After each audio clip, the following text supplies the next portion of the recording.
So you must maintain an account book. You will see, no matter what the hell happens in life situations, you will not go down. More than what you eat, how you eat it is also equally important. Check and see if you're still alive. If you are, just do this much for your sake. This is the end of suffering. Once there is no fear of suffering, only then you will explore the full depth and dimension of this life.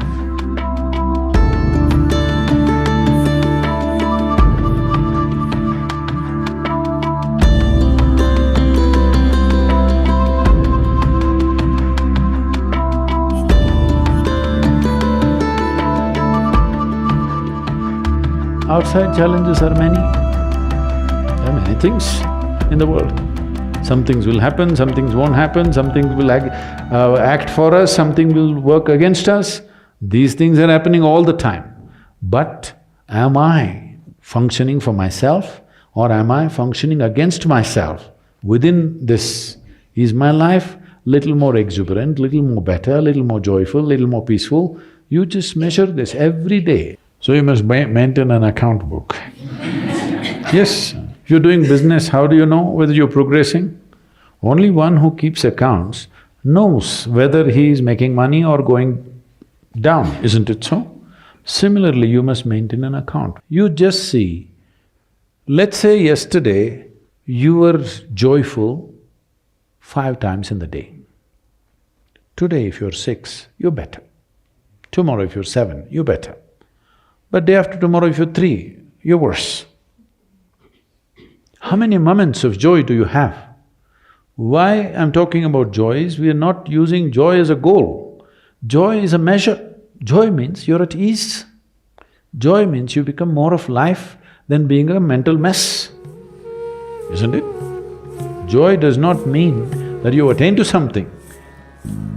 Joy simply means life has come to ease, you're not messing yourself up. Spend 5 minutes, have I been better today than yesterday? Has my day been better? Every day, if you keep accounts, you will see, no matter what the hell happens in life situations, you will not go down.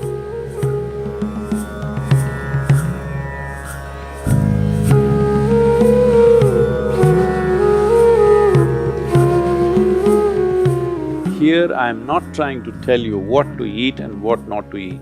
You eat whatever you want.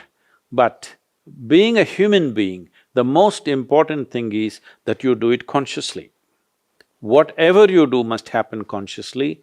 Your selection of food and consumption of food also must happen consciously.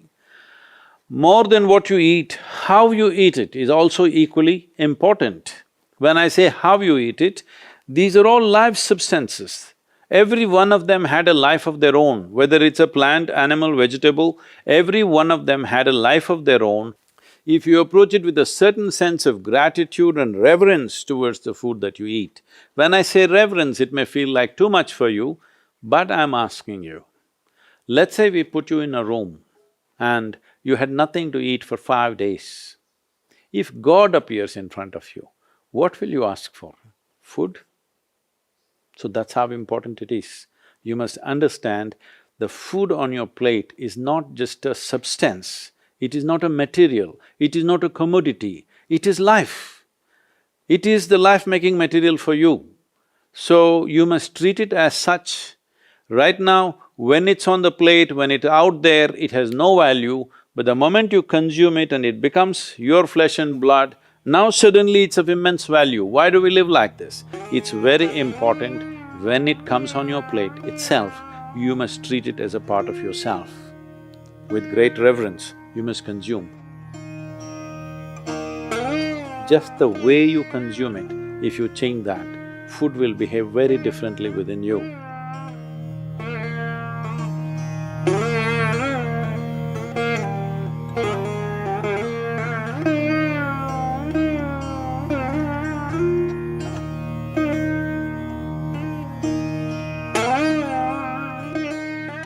The soil that you walk upon has a certain sense of intelligence and memory.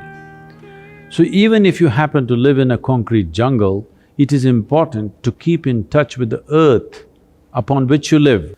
create ways for yourself to somehow remain in touch with the soil or the earth upon which you live, that part of the earth.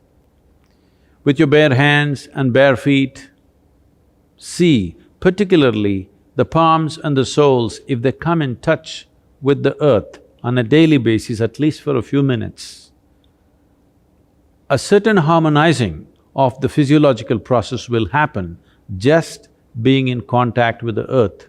If you spend at least a few minutes in your garden, barefooted, touching plants or trees, because this is the basis of your life.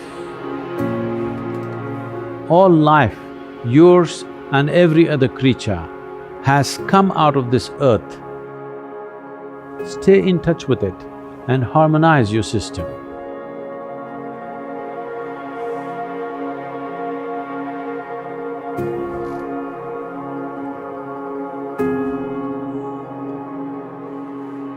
One thing is, before you go to bed, just sit in your bed just for 2 minutes.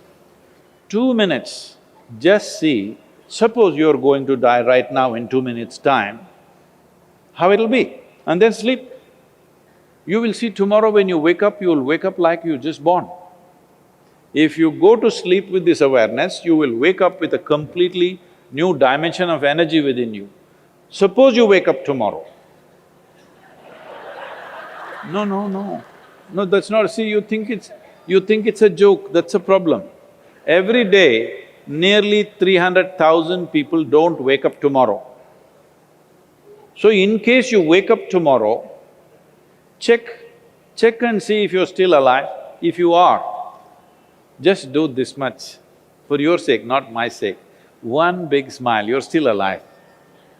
Hello? Is your is your life worth this much? See, do not think every day you will wake up, one day you will not wake up. Yes or no? Tomorrow morning you woke up, check if you're still alive. If you're dead, I will pardon you. If you're alive, one big smile. Then if 300,000 people die on the planet, maybe 3 to 5 million people would have lost somebody who's dear to them. So just check those 4 or 5 people who matter to you in your life, all of them still alive. One more smile. Hello? And you looked at the watch, it's 7 o'clock and you're still alive. One more smile. Hello? From now on you must do this every time you look at the time. If you're alive, you must smile, because this is the greatest thing happening to you. Not your money, not your profession, not your family, you're alive right now, this is the thing. Very brief, let's make it happen.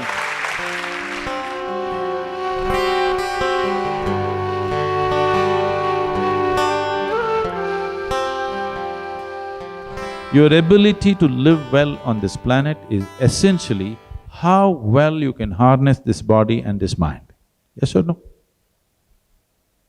So if you have to harness this the way you want it, it's very important. There is a little space between you and the body. There is a little space between you and the mind.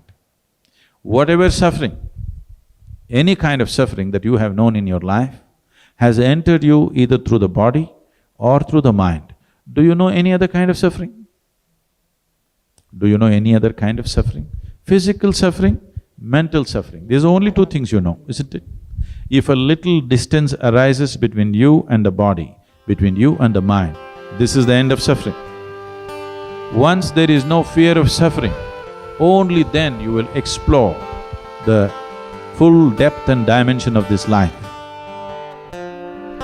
So, one thing we want to do is, we are bringing this what's called as Isha Kriya, which gives you a distance between you and your thought, between you and your body. If people experience this for 2 minutes a day, their lives will change. Definitely, I'm telling you. Once they know the freedom of it, you will not like anything. You will not like any drink or drug or whatever, because it is a much big high than that. Much big high than anything that you have seen. So one of the resolutions that you take for the new year is, I meditate.